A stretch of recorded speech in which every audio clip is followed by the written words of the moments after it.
Give your sister the check, or you're dead to us. Those words hung in the air, heavy with an unmistakable finality. My mother didn't greet me or ask how I'd been.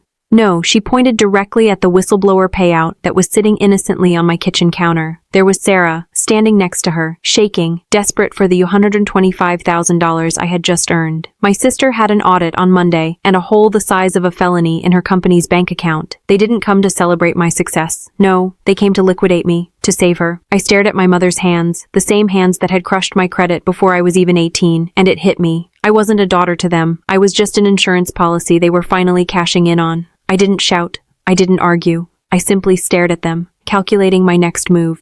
My job title? Senior Risk Analyst. That means companies pay me 6 figures to look at a disaster before it happens and tell them exactly when it's going to fall apart. I search for cracks in the foundation. I look for liabilities hidden in fine print. And as I sat there staring at my parents and sister, I realized I had been ignoring the biggest liability of my life for the past 29 years. To understand why I didn't just throw them out right then, you need to know the biology of my family. I call it the parasitic symbiosis theory. In nature, some organisms can't survive without a host. In our house, Sarah was the host. She was the beautiful, shining face the world was meant to see. She was going to be famous, marry rich, and make our last name a household name. My parents? They were the immune system. They fought off anything that might make Sarah uncomfortable. And me? I was the liver. My job was to filter out the toxins so the rest of the body didn't get sick. I was designed to absorb the poison so Sarah could stay beautiful. They didn't see themselves as evil. That's the part that terrified me. They genuinely believed that sacrificing me to save her was a biological necessity. It wasn't cruelty to them. It was survival. I remembered the moment I understood this. I didn't have the words for it then, but I remember it clearly. It was 11 years ago. I was 18. I had just walked in from checking the mail, hands trembling because I was holding a thick envelope from an Ivy League university. I had been accepted. Not only that, but I had secured a partial scholarship. It was the proudest moment of my life. I walked into the kitchen, beaming, ready to share the news. But before I could say a word, I saw a cake on the table. In bright pink icing, it read, "Congratulations, Sarah." Sarah had just been accepted into a local modeling academy, a 6-week course that cost more than an entire year of my tuition. My father took the envelope from my hand. He didn't smile, he didn't hug me. He opened the letter, sighed, and set it down next to the dirty dishes. He said we had to be realistic. He said they couldn't afford to send me halfway across the country. Even with the scholarship, he said the family resources had to go where the highest return on investment was. 2 days later, a brand new BMW convertible was sitting in the driveway. It was pearl white with tan leather seats. My mother told me it was necessary for Sarah's image. She said Sarah couldn't show up to auditions in a beat-up sedan. Appearances, after all, mattered. That car cost $45,000. That was my college fund. The money I had earned working summers since I was 14, mixed with the savings my grandmother had left for my education. They liquidated my future to buy Sarah a prop. I didn't go to the Ivy League. I went to a state school 40 minutes away. I worked the night shift at a warehouse, loading trucks until my back felt like it was made of broken glass just to pay for my textbooks. I graduated with honors, debt, and a spine made of steel. Sarah crashed the BMW 3 months later. She walked away without a scratch. And my father? He bought her another one. They broke me back then. They taught me that my dreams were convertible currency for Sarah's whims. But looking at them now, 10 years later, something had changed. The liver was tired of filtering the poison. Sarah wasn't a rising star anymore. She was a 32-year-old fraud with a failing startup and a felony hanging over her head. And I wasn't the 18-year-old girl crying over a rejection letter anymore. I was the person who knew where the bodies were buried because I was the one who had been forced to dig the graves. Sarah wiped a tear from her cheek, a perfect practiced motion. She told me she just needed a bridge loan. She promised she'd pay me back after her next round of funding. It was a lie. I knew it was a lie because I had pulled her credit report an hour before they showed up. She was maxed out, drowning, and she wanted to stand on my head to breathe. I looked at my father. He was tapping his foot, impatient, waiting for me to do my job and filter this problem away. He thought he was looking at the same daughter he had bullied for 3 decades. He didn't realize he was looking at a risk analyst who had just decided to liquidate the liability. I let my shoulders slump, a calculated physical collapse, the exact posture of the defeated daughter they were used to seeing. I put my head in my hands and let out a shaky breath. I needed them to believe I was breaking, not plotting. Okay, I whispered. Okay, I will do it. I can't let you go to prison, Sarah. The tension in the room snapped like a wire being cut. My mother let out a long sigh, practically deflating with relief. My father leaned back, his face relaxing into that smug expression of a man who had successfully disciplined an unruly employee. Sarah stopped pacing, looking at me with wet, grateful eyes. But then, I dropped the bomb. But we have a problem. My voice rose in panic. I stood up and grabbed my laptop. I can't just wire $125,000 to your personal account. The IRS algorithms will flag a transfer that size immediately. If they freeze my accounts for review, the money won't get to you by Monday. You'll miss the audit deadline. Sarah's face went pale again. I can fix it, I said, typing furiously. But we have to document it correctly. I turned the screen away from them so they couldn't see my hands shaking, not from fear, but from adrenaline. If I send this as a personal loan, federal law requires me to charge you a minimum interest rate. If I don't, the IRS counts it as a gift and we both get hit with a 40% gift tax. That's $50,000 gone. My father stood up. We are not paying $50,000 in taxes. Figure it out. I smiled inwardly. There was one loophole. There is one way, I said, turning the screen slightly to keep my hand steady. We classify this payment as third-party restitution. It's tax-exempt.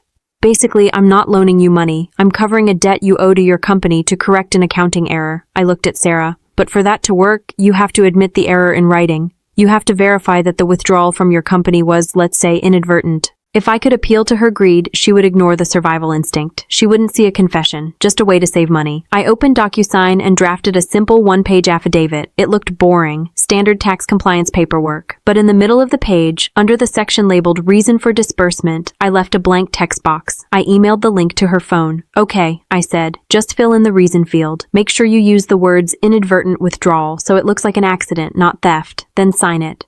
Sarah's phone pinged. She opened the email. She didn't hesitate. She didn't call a lawyer. Her thumbs flew over the screen. She was so focused on avoiding the tax bill, she didn't realize what she was actually doing. She typed, repayment of inadvertent withdrawal from company funds to avoid audit discrepancy. She pressed sign. A moment later, my laptop chimed. Document complete. I opened the PDF. There it was, her digital signature, time-stamped, IP tracked, and legally binding under penalty of perjury.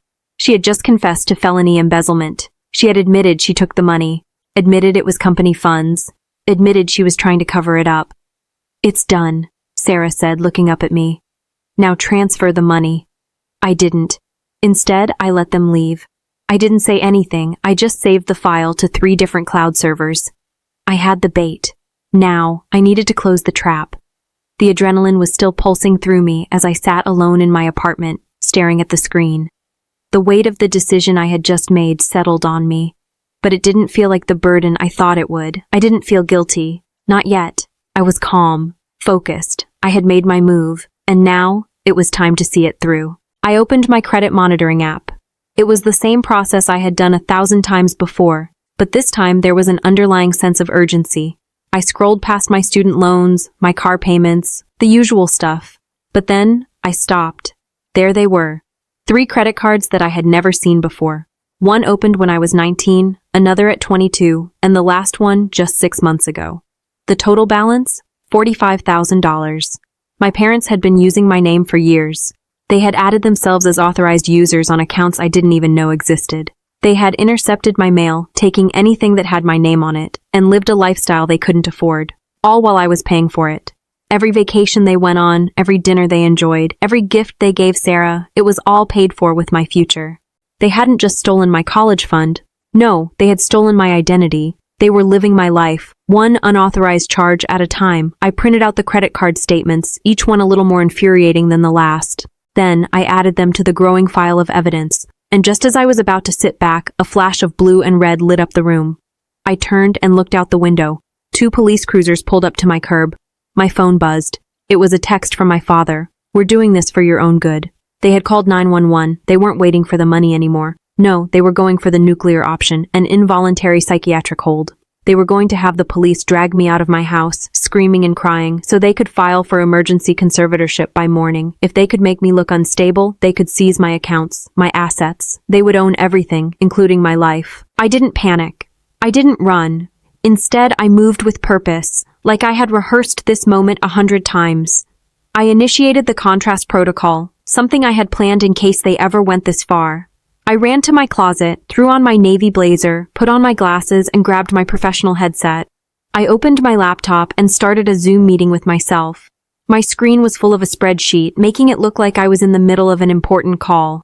When the pounding started on the door, I didn't flinch. I walked calmly to the door, still speaking into my headset. Look, the risk mitigation coefficients are off. We need to restructure the debt before Q3. I opened the door mid-sentence, making sure I looked every bit the professional I had become.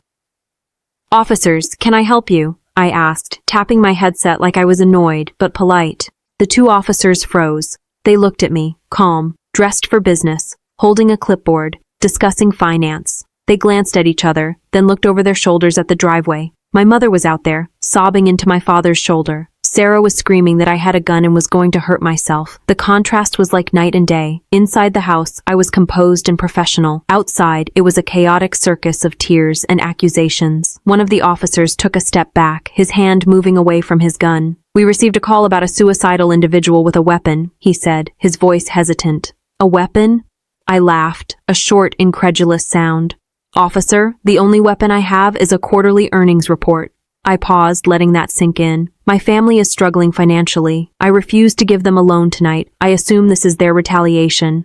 I stepped back and let them look around the apartment. It was clean, quiet, and orderly. My tea was still steaming on the table. The officer glanced over at my parents, who were now yelling at the neighbors. He shook his head, pulling out his notepad. I apologize for the disturbance, ma'am. We'll clear this as a false report. Thank you, I said, keeping my tone calm. Please ask them to leave my property. I watched through the window as the police spoke to my parents. My father's face was purple with rage, and I could see Sarah stomping her foot. They were told to leave or face arrest for misuse of emergency services. I saw them drive away, defeated. The moment they were gone, I closed the blinds, locked the door, and took a deep breath. My hands were steady. I had just won. They didn't even realize it. I picked up my phone and dialed a number I had saved 3 years ago. Mr. Vance, I said when he answered. It's Amelia. The contrast protocol worked. Good, his gravelly voice replied. Are we ready for the next step? Yes, I said, my voice calm. I need you to check the date on the LLC filing. I'm looking at it now, he said. You bought the tax lien certificate on your parents' house exactly 3 years ago yesterday. The statutory redemption period expired at midnight. I let out a breath I hadn't realized I was holding. File the deed, I said. I don't just want the money, I want the roof. 2 days later, I stepped into the lobby of Vance & Associates on the 45th floor of a glass tower downtown. The air was freezing, the floors were marble, and my heels clicked with each step like the countdown to the final moment. My family had demanded this meeting. After the police debacle, they had hired a lawyer, a strip mall attorney at best, who had filed an emergency conservatorship petition. They claimed my erratic behavior and that I was a danger to myself, trying to get a judge to hand over control of my finances immediately. Mr. Vance intervened, blocking the emergency hearing and forcing them into binding private arbitration. They thought discreet meant I'd surrender. They didn't realize they were walking into a kill box. I opened the heavy oak door to a soundproof conference room, the air smelling of lemon polish and old money. A long mahogany table sat in the center. My father was already there, lounging as though he owned the place. My mother was next to him, clutching her purse, wearing the same concerned mother mask she always wore. Sarah looked glossy in a silk blouse, but her leg bounced. She knew that if I didn't help her by Monday, she was 48 hours away from being handcuffed. Mr. Vance sat at the far end of the table like a shark in a three-piece suit. Beside him was a court reporter, and their exhausted lawyer stood. "Ah, Amelia," he said. "The conservatorship agreement is ready. Your father as financial guardian, and your sister as—" I didn't let him finish. I walked past him, pulled out the chair opposite my father, and sat down. "No hello," I said, dropping a thin file folder onto the table. "No explanation. Where's the check?" My father's voice was harsh. "We're not here for a check," I said, my voice cold. "We're here to correct the record." Sarah snapped that I was unstable and had called the police on myself. My mother dabbed at her eyes, saying they only wanted to protect me. Mr. Vance cleared his throat and the room went still. Everything said in this room is under oath and on the record. Proceed. They didn't flinch. The court reporter asked for names. Sarah gave hers, smooth and practiced, and then she began. I struggled for a long time, had delusional episodes, promised her money for business expansion, then became erratic. The lies flowed easily from her lips. My father nodded, adding to the narrative. She imagines things. The stenographer's keys clicked as she etched their words into the permanent record. And then, Mr. Vance pressed a button. The projector lit up, casting a harsh light on the blown-up DocuSign affidavit. The room froze. Exhibit A, Mr. Vance said calmly, his voice cutting through the tense silence. The screen flashed with the affidavit, the words now emblazoned in front of everyone. Reason for disbursement. Repayment of inadvertent withdrawal from company funds to avoid audit discrepancy. Sarah's face drained of color. Her eyes flickered from the document to Mr. Vance, her lips parting, but no sound came out. She stammered, her fingers twitching as though she could undo everything with a mere motion. Wait, she began, then faltered. Why did you testify these funds were for business expansion? Vance interrupted smoothly. When you signed a sworn affidavit stating they were to repay embezzled funds. Sarah's breath hitched, and she scrambled for words, but there was nothing left to say. The weight of the confession was crushing her, and it wasn't going to go away. Mr. Vance let the question hang in the air, the silence amplifying Sarah's growing panic. And then it hit. The room grew colder, the truth hanging in the air like a fog too thick to escape. Mr. Vance clicked again. Exhibit B. Another projection lit up the screen, this time a timeline. 10 years of credit card statements, all in my name. A total of $45,000 in unauthorized debt. My parents had been living beyond their means, charging vacations I didn't take, meals I didn't enjoy, gifts I never received, all while they were wearing my credit score like a stolen coat. I couldn't believe the extent of it all. The statements, the accounts opened in my name without my knowledge, and the charges that were an obvious attempt to make me the one responsible for their financial misdeeds. Fraud. Plain and simple. And now I had the proof. The last 5 years of charges were within the statute of limitations, and that made everything real. Vance's voice was calm, but there was a sharpness beneath it. Federal identity theft, wire fraud, mail fraud. He looked at my parents, his words biting. The statute of limitations hasn't expired on the last 5 years. My mother squeaked. Her face was pinched, her breath coming in ragged gasps as she looked at my father for support. He, on the other hand, had turned purple, his face flushed with anger and panic. He shouted, "You raised me! We're entitled to this!" But Vance wasn't done, not by a long shot. "You're entitled to nothing," he said coldly. My father shrank back into his chair, shrinking under the weight of what was happening. The walls were closing in, and they could feel it. The lies, the theft, the manipulation. It was all unraveling in front of them. Mr. Vance clicked again, the projector lighting up with one final damning piece of evidence. Exhibit C. A deed. A tax lien deed. My father squinted at it, his confusion apparent. "That's my house," he said, his voice thick with disbelief. "Look at the owner," I said evenly, not even sparing him a glance. "I own the roof over your heads now, Dad." The room went still. My mother whispered, her voice barely audible. "You saved the house?" "No," I said coldly, letting the words sink in. "I didn't save the house. I bought the debt. You didn't pay it back, and the redemption period expired last night at midnight. I foreclosed. The house is mine now. You're trespassing." A dead silence filled the room. The weight of the truth was suffocating. My father's face twisted with rage, and he lunged across the table, but Sarah was faster, reaching for my laptop as though destroying the screen could somehow destroy the reality that was now in front of them. My mother, who had been wailing about family, about loyalty, about how we were supposed to stick together, had nothing left to say. She was crushed, broken by the sheer scale of what had been done. "Sit down," Mr. Vance barked, his voice cutting through the chaos. They obeyed, small, defeated. Vance slid a thick final document across the table. "This is a confession of judgment," he said calmly, "and a voluntary restraining order." He pointed to the signature lines. "You admit the $45,000 in identity theft debt. You vacate the house, my house, within 7 days. Permanent no contact.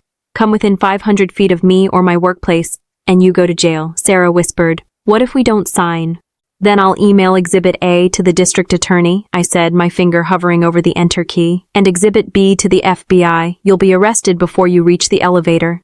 The room was suffocating. My father's hand shook as he searched my face, desperately looking for the daughter he once controlled, the daughter who would have signed anything to avoid confrontation, to avoid conflict. But she wasn't there anymore. My hand hovered over the keyboard, and the air seemed to hold its breath. My father's eyes flicked between the document, the signature lines, and my face. He was looking for a sign of weakness, some hint that I might relent, might fold, might go back to being the daughter they could control. But I wasn't that daughter anymore. His hand trembled, and finally, he signed. My mother followed, her pen shaking as she scrawled her signature. And then it was Sarah's turn. She didn't even look up as she signed. She knew it was over. Her future, her hopes, her dreams. All of it was now reduced to a few lines of ink on paper. I took the folder, stood, and walked out of the room. The door clicked shut behind me, and for the first time in my life, I felt like I could breathe again. I stepped into the cool air of the city like I had just taken my first real breath. It wasn't freedom, not yet, but it was the beginning. My phone buzzed again as I walked to my car, and I glanced at the screen. It was a message from Mr. Vance. Good job, it's over. It wasn't a victory. Not exactly. But it was something I hadn't had in a long time. Control. I had taken the power back. I was no longer the girl they used as a pawn, the daughter they drained for their own benefit. I was Amelia Miller now, not just the liver in their parasitic system. I didn't know what came next, but for the first time in a decade, I didn't feel the weight of their expectations bearing down on me. I didn't feel the need to filter out their poison so they could continue pretending they were the perfect family. I was free. The aftermath came quickly. 2 days after the arbitration, Sarah was fired. I had forwarded the audit discrepancies to her board anonymously, and within hours, the investigation had gone public. Her startup crumbled, and her fraudulent actions were exposed for everyone to see. No one wanted to work with her anymore. She had burned every bridge she had, and she didn't even know how to swim in the wreckage she'd caused. As for my parents, they were forced to move into a small rental 2 towns over. They had no choice but to sell the house. 3 months later, I put it on the market, and the profit covered the debt they had stolen from me. It wasn't just about the money, it was about reclaiming everything they had taken from me, my future, my peace, my life. I moved to a new city after that, a fresh start. I wanted a life where no one knew my last name, no one had any claim over me. I didn't want to be the daughter they drained. I didn't want to be the person who was always cleaning up after their mess. Now, I wake up in a house I own, with credit that belongs to me, not borrowed from my future. It's not a mansion, but it's mine. It's mine in a way nothing has ever been before. I didn't need them to tell me what to do. I didn't need to be their filter anymore. I can finally breathe. But the hardest part? Letting go. Letting go of the girl I used to be. The one who was always willing to sacrifice herself for their happiness, for their image, for their dreams. I had to become the villain in their story, to survive in mine. I had to take control of the narrative and rewrite it. Have you ever had to become the villain in your own story just to survive? I know it's not easy, but sometimes it's the only way to save yourself. If you're stuck in a place where you feel like you don't have control, if you're trapped in a toxic relationship, a toxic family dynamic, or a situation that's draining you, know this. You have the power to walk away. You have the power to take back what's yours. So tell me, what time is it where you are? Where are you in your story? Because I want to know how far this story travels. I want to know that no matter where you are, you can take that first step toward reclaiming your life. It's never too late. The door is always open, and there's always a way out.